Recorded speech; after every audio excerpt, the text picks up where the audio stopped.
Hey guys, welcome back. Today I want to do a final video of my camper renovation series. It's going to be on the cost of doing everything I did to this camper. I've done 11 videos so far related to just the camper, so this will be the 12th video. And I'm going to go over most of the items that I put into the camper. There's lots of bits and pieces that I'm not going to get into, but I went through Amazon, probably bought most of the stuff from there, Marketplace, a couple things, Canadian Tire. So that was basically where I purchased most of the items. So quick video. I'll start listing the items, and just so you know, if you want any information on specific information on the items, message me and I can give you more information, but I'm not going to put all the links of what I put into the camper. If you want more information, more than happy to give it to you. Just send me a separate message. Just try to make this a quick video. So I'll get started here. No particular order, but what I did buy was new Happy Jack jacks, and I should also say I have a video on pretty much all these items, so you can go back and watch one of these other videos if you want to know how the install went.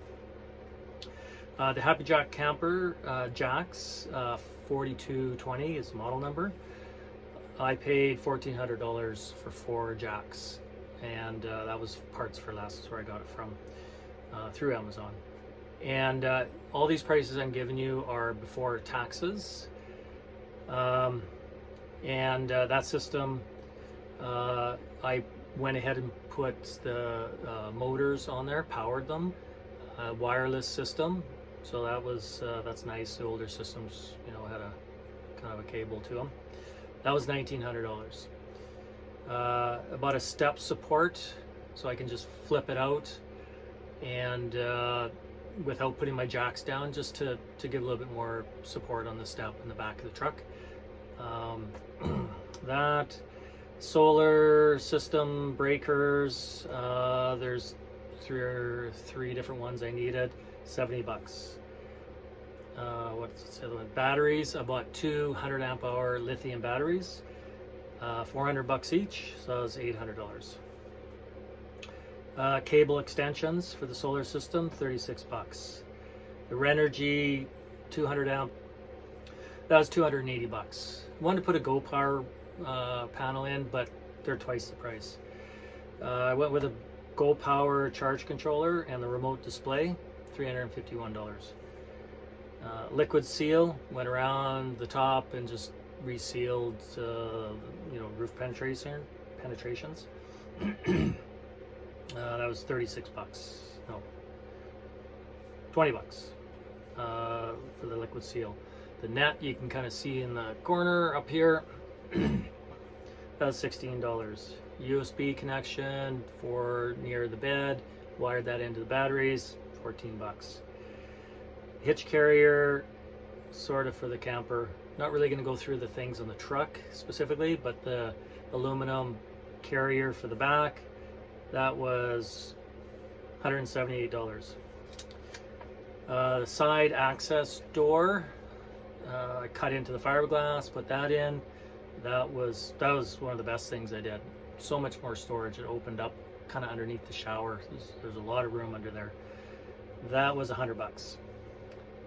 The Star Vent fan and cover. The cover is the smoked plastic cover for on the roof. And the Star Vent fan is the multi-speed fan. So I took the old vent out, which is just a open vent, and put the fan. It was pre-wired, so that was nice. That was $260.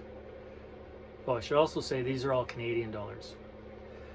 The Lippert window with shade, so the back door had an obscure glass, but I want something where I could see through it, and then it had also a shade that comes down for blocking the sun, and it's smoked. in color, 150 bucks. Cabinet hinges, we put all black ones on and replace those, $18. Paint, special kind of paint for the cabinets. We pretty much painted everything out except up in the bed area, but we're done. It's good enough for now. Flooring, I had some flooring already from doing the house, but that was 150 bucks.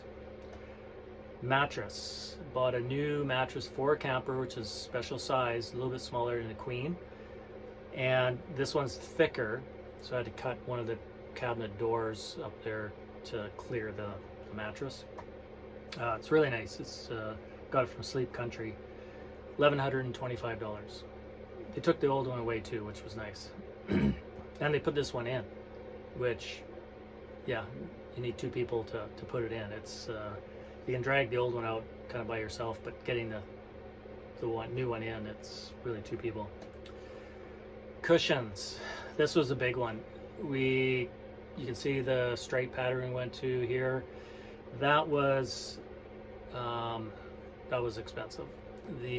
Went with this umbrella material, so really good material. It's pretty forgiving and whatnot. Cushions we didn't have to replace, and that was $3,000. So that was, yeah, partly where we're located. I think on the island, Vancouver Island, it's you're kind of limited. So all that stuff came to $10,028, and that's not all the bits and pieces of everything, but the majority of stuff, so 10 grand. And I bought this camper for $10,000, and which is a good deal for this Bigfoot.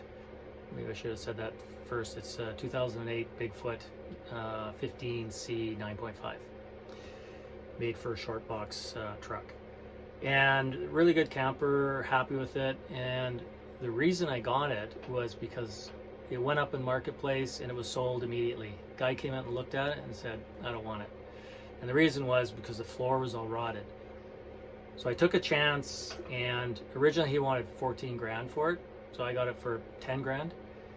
And it wasn't that bad. I cut out the floor, I didn't have to remove any of the cabinets, so I took a bit of a chance, but it turned out, and just redid the floor, new styrofoam insulation, plywood over it, and the flooring, and you know, it's solid, and it wasn't that bad.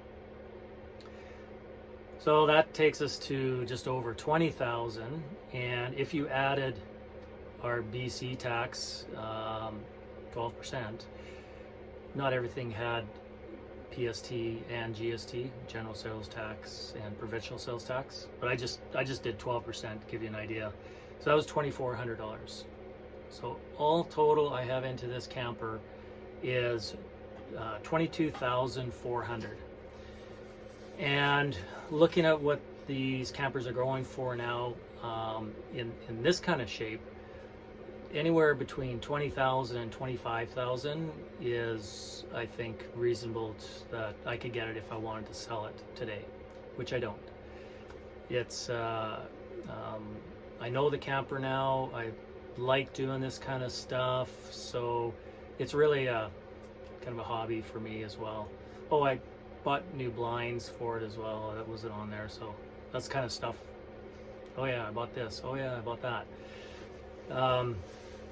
New handles, I didn't list that. So there's probably a couple $100 more of stuff I put into here that I didn't list. Anyway, this camper is, I know it pretty much inside and out now, so that's an advantage as well, I think. And the main reason I bought the camper was to go camping, obviously, but we're going down to Baja this winter, and the camper, from what I understand, is a really good way to go because you got a truck, 4-wheel drive, you have good ground clearance, it's small, you can get into a lot of different places, so that was a big driver for getting a camper versus a pull trailer. And we'll try it. We'll see how we like it. But we're gonna go down for, you know, probably almost 4 months, and it's going to be kind of tight. Got 2 dogs coming with us too, so one's small, one's this big, and one is big dog. He's a bull terrier. Anyway, just want to do a quick video. Like and subscribe. If you want more info on things I purchased, let me know. Give me a comment. I'll get back to you. And thanks for watching. See you on the next one.